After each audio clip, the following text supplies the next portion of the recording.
Assalamualaikum warahmatullahi wabarakatuh. Sebenarnya, siapakah diri ini? Lalu, untuk apa kita datang ke dunia ini? Setelah dari sini, kita mau kemana?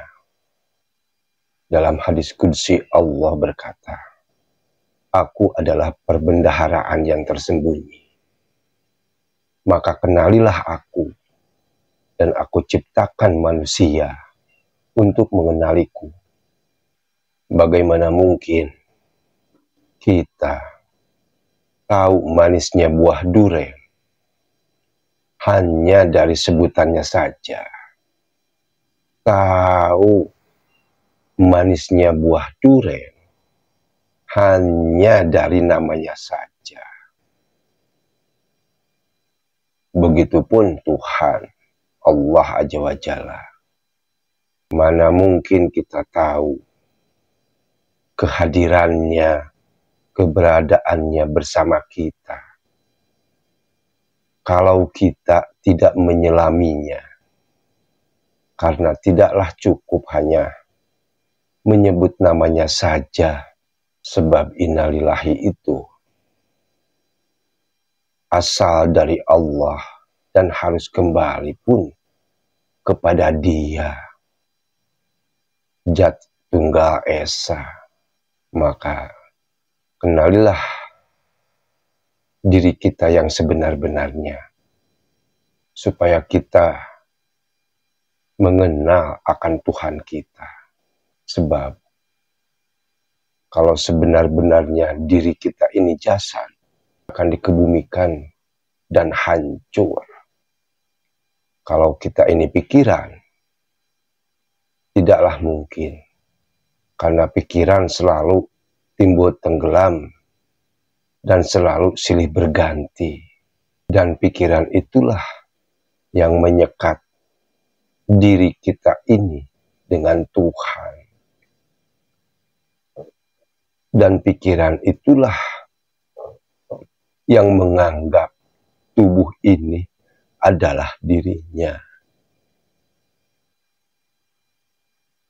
Dan pikiran itu pun yang melekat kepada tubuh ini.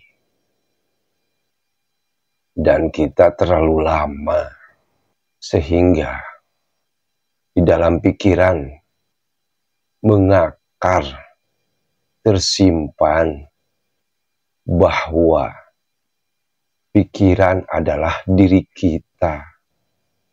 Padahal sesungguhnya pikiran itu bukanlah diri kita yang sebenar-benarnya. Justru pikiranlah yang menjadi tirai penghalang seseorang untuk sampai kepada Tuhannya. Sehingga banyak orang yang menganggap pikiran dan apa yang ada di dalam hatinya, bisikan-bisikan dan kata-kata,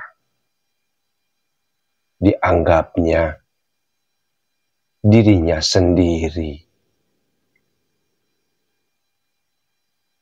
Dan tidak sedikit orang terseret oleh pikiran itu sendiri. Padahal kita tahu bahwa pikiran itu tidak tetap, selalu timbul tenggelam silih berganti. Dan bila seseorang bersandar kepada kata-kata, bisikan-bisikan yang ada di dalam hatinya, atau bersandar kepada pikirannya yang selalu berganti-ganti, maka dipastikan dia akan menderita. Kenapa? Karena dia tidak mengerti mana diri yang sebenar-benarnya. Dan yang dikhawatirkan, mati sebelum mengenal diri yang sesungguhnya. Padahal pikiran hanyalah isinya pengalaman-pengalaman seseorang yang menjadi pengetahuan. Lalu disebutlah sebagai ingatan. Dan masa depan pun adalah perbandingan data atau menyinkronkan data antara data masa lalu dan data yang sekarang. Akan sengsara hidupnya apabila seseorang menganggap dirinya itu adalah yang berkata-kata di dalam hatinya. Seringkali kita melihat orang marah-marah, dengki, kadang buruk sangka, karena dia menganggap yang berkata-kata di dalam hatinya adalah dirinya sendiri. Wajar, karena kita sejak kecil tidak diajarkan oleh lingkungan di sekitar kita untuk mengenal diri kita yang sesungguhnya. Sehingga pikiran melekat kepada tubuh dan di dalam hati menganggap semua yang ada dan berwujud ini adalah suatu kenyataan. Padahal jelas-jelas di Al-Quran bahwa dunia ini adalah tipuan belaka, senda gurau, permainan, serta hanya sandiwara. Bukan suatu kenyataan. Dan parahnya lagi, banyak orang yang mengeluh di dalam hatinya karena menganggap dunia ini adalah kenyataan. Padahal sebenar-benarnya bukan suatu kenyataan. Hanya diri kitalah yang tidak mengerti.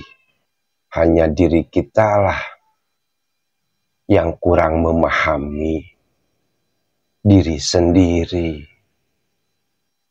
Jikalau kita memahami diri sendiri dan mengenal akan sejatinya diri, pasti dia akan mengerti bahwa dunia sebenarnya adalah ilmu ta'ul ghurur, tipuan belaka. Kalau tipuan berarti bohong, dan kalau bohong berarti bukan suatu kenyataan. Pahamilah dirimu sendiri. Jangan memahami orang lain ataupun di luar diri sendiri. Masuklah ke dalam diri, serta pahami apa yang ada di dalam diri sendiri. Karena ketika kita memahami diri sendiri, kita akan tahu yang di luar diri kita. Karena yang di luar diri kita ini cerminan daripada diri kita sendiri.